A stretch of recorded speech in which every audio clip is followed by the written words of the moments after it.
ഗുജറാത്തിൽ 20 കോടി രൂപയുടെ ഇൻഷുറൻസ് തുക തട്ടിയെടുക്കാൻ സ്വന്തം സ്ഥാപനത്തിൽ കവർച്ചാ നാടകം നടത്തിയതിന് ഫാക്ടറി ഉടമയും മകനും ഡ്രൈവറും അറസ്റ്റിൽ. സൂറത്തിലെ DK സൺസ് ഡയമണ്ട് ഫാക്ടറി ഉടമ ദേവേന്ദ്ര ചൗധരി, മകൻ പീയൂഷ് ചൗധരി, ഡ്രൈവർ വികാസ് ബിഷ്ണോയി എന്നിവരെയാണ് സൂറത്ത് പോലീസ് അറസ്റ്റ് ചെയ്തത്. സൂറത്തിലെ ഫാക്ടറിയിൽ നിന്ന് വജ്രങ്ങളൊന്നും മോഷണം പോയിട്ടില്ലെന്നും 8 ദിവസം മുൻപ് മാത്രമാണ് ചൗധരി ഇൻഷുറൻസ് എടുത്തതെന്നും പോലീസ് പറഞ്ഞു. ഞായറാഴ്ച സൂറത്തിലെ കബോദ്രയിലെ കപൂർവാഡിയിലുള്ള തന്റെ സ്ഥാപനമായ DK സൺസിലെ സേഫ് തകർത്ത് 32.53 കോടി രൂപ വിലമതിക്കുന്ന വജ്രങ്ങളും പണവും മോഷ്ടിക്കപ്പെട്ടതായി ചൗധരി കബോദ്ര പോലീസ് സ്റ്റേഷനിൽ പരാതി നൽകിയിരുന്നു.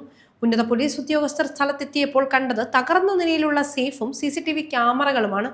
സമീപത്തെ കെട്ടിടങ്ങളിലെ CCTV ദൃശ്യങ്ങൾ പരിശോധിച്ചപ്പോൾ അക്രമികൾ 2 ഓട്ടോറിക്ഷകളിലായി വന്ന് അതേ വാഹനങ്ങളിൽ രക്ഷപ്പെട്ടതായി പോലീസ് കണ്ടെത്തി. തിങ്കളാഴ്ച പോലീസ് 2 ഓട്ടോ ഡ്രൈവർമാരെയും തിരിച്ചറിഞ്ഞു. ചോദ്യം ചെയ്യലിൽ സൂറത്ത് റെയിൽവേ സ്റ്റേഷന് സമീപത്തു നിന്നും മറ്റൊരാൾ വരാച്ചിയിൽ നിന്നും തങ്ങളെ വാടകയ്ക്ക് വിളിച്ചതാണെന്ന് അവർ വെളിപ്പെടുത്തി. വജ്ര വ്യവസായത്തിന് പേരുകേട്ട സൂറത്തിൽ ഈ മോഷണം വലിയ ചർച്ചാ വിഷയമായിരുന്നു.